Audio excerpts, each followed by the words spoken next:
Today we're going to talk about a topic that I think we all could benefit in every aspect of our life. Today we're going to talk about leadership and how important leadership is not only in life, but also whenever it pertains to the paranormal. And I'm talking about demonologists or spiritual warriors in general. Okay? So one thing about being a good leader is what? Being a good listener. Okay? And a natural born leader is not someone who tries to force people into following them. A good leader, their followers want to follow them. Just like in a job, if you have a very good boss and he's good to you, you want to do good for him. The same rule applies here, okay? Now, as a demonologist, you're going to always work with paranormal teams across the country. Now, on the other hand, a paranormal team doesn't always work with a demonologist. But you're going to get a phone call probably from a paranormal group that took on an investigation, and they decided that's a little bit too much for them to handle. Now, it is very, very important that you establish your leadership from the very beginning. So when you have this phone conversation with this person, okay, you want to talk in a very professional manner. You want to talk so that they have faith and believe that you know exactly what you're saying. All right? And when you've been in this field long enough, you'll know exactly what I'm saying. Look, a lot of these cases, they all had the same trend. Okay? There are certain things that happen in every case that involves a demonic haunting. I mean, it's like anything else. Once you've been through so many, there's these little trademarks, these little trends that you learn to pick up on. So the more information that you can get from the team leader of the paranormal group that you're having a conversation with will give you a better foothold and a better idea of what's actually going on in the home. Okay? So when you're a good listener. Number two, you talk to them in a very polite but professional manner. You are going to gain his trust right there and his confidence just by that phone conversation. May have never met you or seen you before in your life, but if you sound like you know what you're talking about, then he's going to trust you. Okay, which establishes you as a leader in his eyes. All right? Now, so now that we established that, now we need to establish what happens when we go to a case and there's a paranormal team there.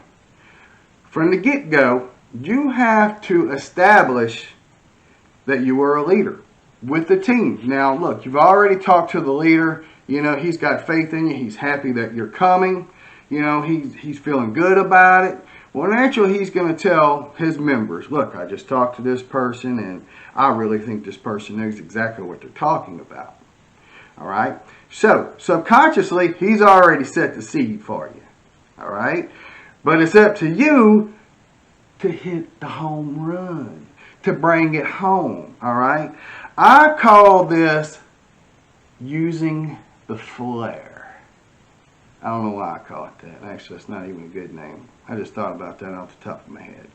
But we're just going to say, I call this using the flair. All right? So think about this. What makes an individual stand out to others? Okay? What is it? What makes an individual stand out? Let's use this metaphor. All right? Doctors. You don't know them personally, right? But you automatically give them respect and you listen to what they tell you because they're wearing that white robe and they have that PhD, which means he knows more than you do. And you know that when you go to the doctor, even though you may not like what he says, because I never do. Okay? Same rule and concept applies here. So think about this. Whenever you go to a case or a location and you're dealing with a paranormal group, they're all going to look the same. They're going to be wearing black generic shirts with their group's logo. All right?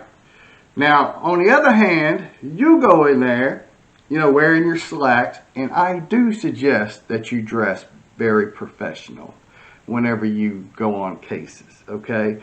Because subconsciously you are sending a message. If you walk through that door looking like a slob, well, naturally, they're not gonna have you are not going to have their full trust, okay? It's the best way to put it. Now, on the other hand, you go in there, you got your hair all done, you got your little jewelry on, you got your nice button-up silk shirt with some slacks. You looking good, right? You coming in there with an attitude. You all that in a bag of Cheewies. I'm just trying to get it to where people can grasp this, all right? So you stand out from the generics. Get what I'm saying? You look completely different than they do. So subconsciously, you're telling them, I'm in charge here. And it works. Trust me. You see, here's a little secret, and most people don't know this. Let's use actors and actresses in Hollywood. Now, whenever you see pictures of them like on TMZ or whatever, when the paparazzi's following them, aggravating them, harassing them, whenever they want to be left alone.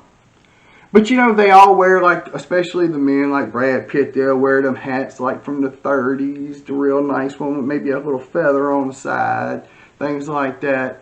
Or they may have like a checkered overcoat on, something that just really says, hey, look at me. All right? There's a reason that they do this, and they teach you this in Hollywood. You want to stand out from the crowd. But there's ways to do it than say, hey, look at me. So let's just say we're going to a picnic. All right? Family picnic. How do you think everybody's going to dress and how they're going to look? They're going to probably be wearing shorts. Well, especially if you lived out here in the South, they're going to be wearing shorts and a t-shirt and probably flip-flops, right? Okay. You go there. You got your polo shirt on. You dressing real nice.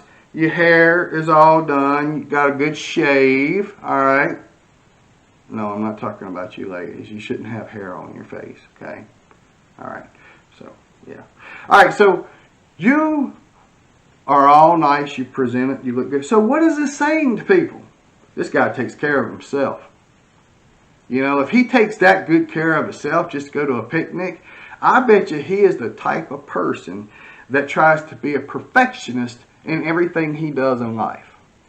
That is exactly what you were thinking subconsciously. And it works. I see it work all the time. Now, look, I'm not going to lie to you. You've seen some of my videos that I've done for this very course. I look like crap half the time. Okay? That's because I don't have time to breathe. I got so much stuff going on. But when you see me on TV or something, I dress nice. I present myself well. Because, see, I switched that demonologist switch on. See, here's a little secret. There's two Jeremys, okay? Well, actually, there's only one Jeremy. Let's hold on. Let's just cut that. Let's go from here. So there's Jeremy, and then there's the Cajun demonologist.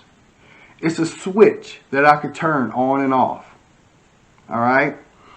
Everyday life, I'm Jeremy. I'm nobody. I have fun. I go out to a case or something, I become the Cajun demonologist. And trust me when I tell you, the Cajun demonologist has complete control at all times. Okay? Absolutely. He has full authority. Okay? Absolutely. He has full authority. And I'm not talking about just with the living. I'm also talking about the dead. But we'll get into that secret a little later on in the spiritual warfare section of this course. All right? So you have to learn to train yourself. It's a mindset. It's just like anything else, just like we was talking about how to protect yourself. You visualize what you want to happen. All right? You imagine it, because when you do, it becomes more real to you. And two, what did we say about our thoughts? Our thoughts, what? Create the world in the way we perceive it, right? We create the world that we live in by our thoughts. And this is a proven scientific method. And you would know this by now if you watched the video that I had on one of the module ones, which was The Secret. It's all about the law of attraction. So if you see yourself as a leader, you say, you know what, I am a leader. Bam, it's cemented in my mind. So from that point on, I'm living my life as if I am a leader. That's what you do. So you're going to manifest that simple thought of being a leader into the physical world. You're going to have the right actions at the right time with the right people. They're going to see you. They're going to have faith in you. You've done one over the generic paranormal team. The leader, he's in awe because this guy or girl knows exactly what she's talking about. We are going to listen to her. So at this point, when you gain their trust, they're not going to give you any more suggestions. You know, well, maybe think about it this way or that way. Once you won them over, they're going to listen to anything you tell them. But it's your job not to lead them astray. It is your job to know exactly what you're talking about. You don't just talk a good game. You have to play a good game. All right? This is very important. And this is where knowledge comes in. And knowledge is what? It's a demonologist's life work. That is exactly what you are. You are a theologian. You study. You study the folklores. You study the myths. You study the different cultures such as the Sumerians, the Egyptians, you know, so on and so forth. You study all of this theology. Because I'm going to tell you this, even whenever it comes to folklore, whenever you study this stuff enough and you study demonology and demons and how they operate and what they do, all this stuff gets connected.